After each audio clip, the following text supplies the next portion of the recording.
Right out of the gates, here's the order of things from best to worst. Spider-Man 1, Spider-Man 2. They can be flip-flopped if needed. I go back and forth from time to time.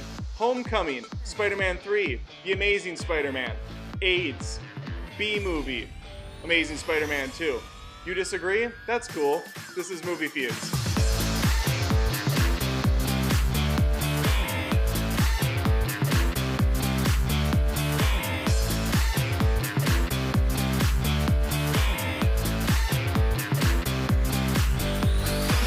Very different Spideys on display. There's Constipation Spider-Man, Axe Hair Gel Spider-Man, and Baby Six-Pack Spider-Man. I've been Team Tobes my whole life, and that doesn't really change here, although Tom Holland does put in some great work. There's something about Tobey Maguire's patheticness that really speaks to me. He's like the Frodo Baggins of superheroes, a silly-looking, lovable scamp who's been dealt a raw hand in life. His burden is his great power and responsibility to the ones he loves and the protection of his city. Even though I didn't much care for the taste of Andrew Garfield's sticky webbing in my mouth, who's writing this? I will say he's pretty great when donning the mask. It's his Peter that rubbed me the wrong way. Oh, for fuck's sake. On the Aunt May side of things, we go from a scale ranging from neat to attend Sunday Mass with to I wouldn't regret sharing her bed for a night. That second statement applies to both Marissa Tomei and Sally Field. I enjoy all three versions of this character, from the older, wiser incarnations to the younger, hipper one. Each of these first installments features a love story, too. Kirsten Dunst plays the out-of-Peter's-league love interest Mary Jane Watson in 2002's story. Although she's mainly used as a damsel in distress, the chemistry between her and Tobey is on point, and you feel sympathetic for this girl next door. Emma Stone puts in a more well-rounded performance as Gwen Stacy, and she's arguably the best part of this movie. I found the exchanges between her and Garfield to be more awkward and clumsy, though. But that's probably what high school kids sound like that are almost 30 years old. Homecoming's relationship between Parker and Laura Harrier's Liz is far more downplayed and reminded me of my high school flings. Because like them, this goes absolutely nowhere. Sam Raimi's Spider-Man carries over Parker's friend Harry Osborn from the comics to pal around with. James Franco handles the role well, showcasing a range of emotions throughout the picture. I don't think Peter had any friends in the Mark Webb version, unless you count his tears as companions, in which case he's never alone. Unlike previous versions, it's rare to see Homecoming Spider-Man by himself. Typically he's with his funny best friend Ned, his aunt, or his AI suit.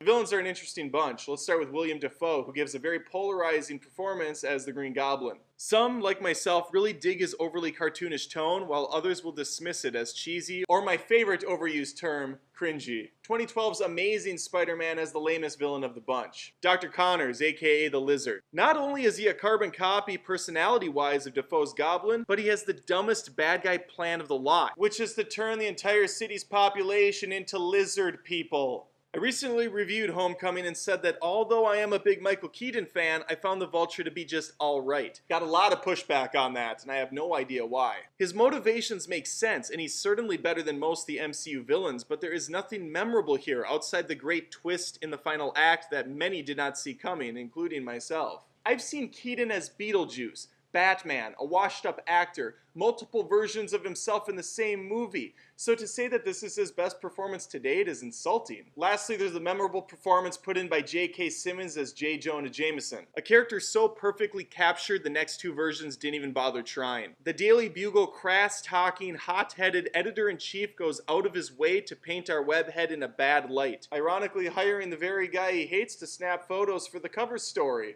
Speaking of, let's head there now. What we have here are three origin stories. Oh, hey. This is Adam. Oh, hey, Charisse. Yeah, we started filming like 20 minutes ago. Thanks for showing up. You're lost? Well, where are you? Okay, you're on Main Street. Keep going down about 3 more blocks. You're going to take a left by a GameStop. Yes, a GameStop. I'm pointing this out as a reference point because everybody goes to GameStop still. Yep, once you go past that, go down a little bit further. Pick up some Doritos on your way. I'm hungry. Yeah, I don't know why. I just saw Homecoming and for some reason Doritos and GameStop popped in my head. I gotta go. I gotta do this. Wait a second, Adam. Homecoming isn't an origin story, you lying son of a bitch. You probably didn't even see the film. Calm down, Matt. I've seen it, okay? 1 or 2 people are going to have the name Matt that are watching this, and this is going to speak to them on an even deeper level. Sure, it doesn't go the same route that the former ones did with the whole spider bite transformation and the killing of Uncle Ben, played by Cliff Robertson originally and Martin Sheen in 2012.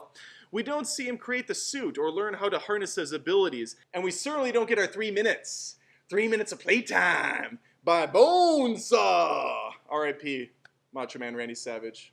R.I.P. What we do get, however, is a very young and naive Spider-Man who isn't ready to become an Avenger yet. In fact, by the end of the earlier films, those two old-timers are more Spider-Man than Tom Holland ever is in the so-called non-origin story. Homecoming goes out of its way to not be like those other entries, removing almost any trace of Spidey sense and web swinging. Gone are the inventive Spidey cam swinging shots and slow-motion precognition. And don't get me wrong, I'm not knocking Homecoming for going a different route, quite the contrary. We saw what happens when you do a carbon copy. That's what The Amazing Spider-Man is. Still, there are plenty of people who like the darker and more somber angle the Amazing films go, diving into the backstory of Peter's parents and the constant struggle he has living with his emotional baggage and new powers. Sam Raimi had a vision in 2002 when he put Spider-Man on the big screen. It didn't line up with the comics exactly, and the character was not as humorous or lighthearted as originally conceived. There was, however, clear passion and creativity driving this forward. Hearing Uncle Ben's final words and the reaction on Tobey's face is perfect. The chase that follows is intense as hell. The story keeps a great pace and juggles multiple threads, from the training montage to the transformation of Osborn into the sinister Goblin. It's the definition of an epic film. I'm not going to continue to bash the Amazing Spider-Man movie here. I've done so plenty of times in other feuds.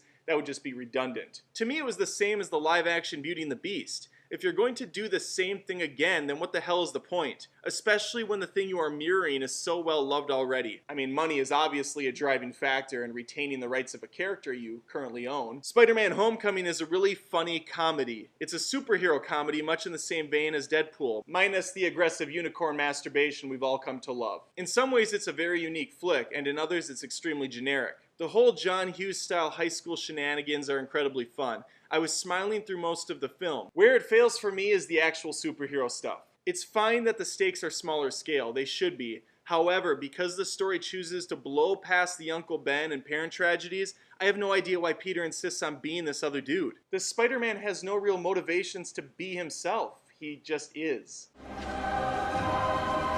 I was worried going in there'd be an over-reliance on Stark tech to make Spider-Man, well, Spider-Man. To an extent, this fear became a reality, but thankfully it's short-lived and leads to some fantastic exchanges between Parker and his suit's Cortana. His different web abilities range from "that's really cool" to "electric webbing, really?" Tony Stark's inclusions take away from Peter's own ability, and the fact that Stark can create basically anything at this point with unlimited resources makes all those other character outfits seem illogical and silly. Why be in a Spider-Man suit at all? Just give him an Iron Man suit. Let him fly around instead of have to use webs.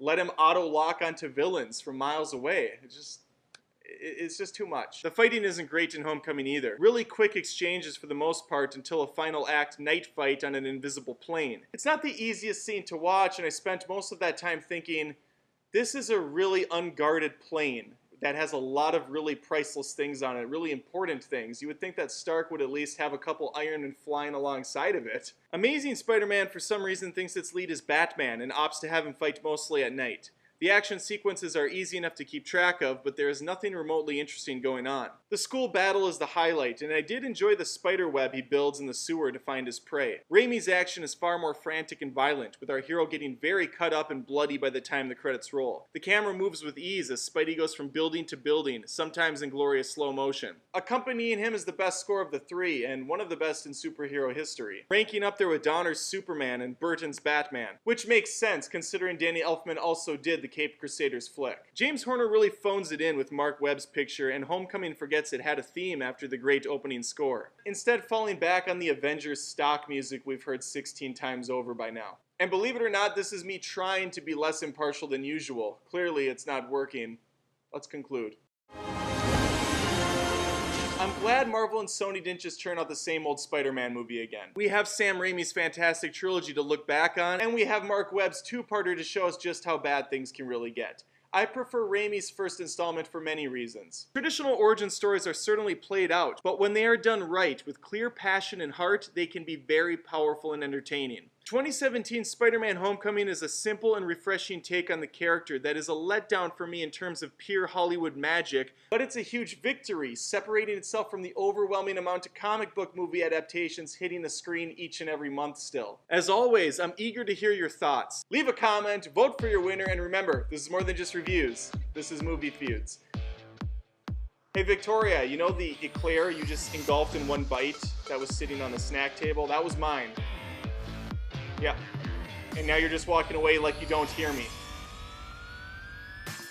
What the fuck? Thanks for watching the video. Feel free to check me out on social media platforms for credibility purposes. Intern Sheila should be putting up some graphics for you to digest, I believe. Otherwise, you'll be out on the curb like your mom. Gotta move on. You can also check me out on patreon.com/AdamDoesMovies. Throw me a buck or two if you want. I run this channel alone. It's almost a full-time job, honestly. Thanks for your time. Sheila, the graphics, now.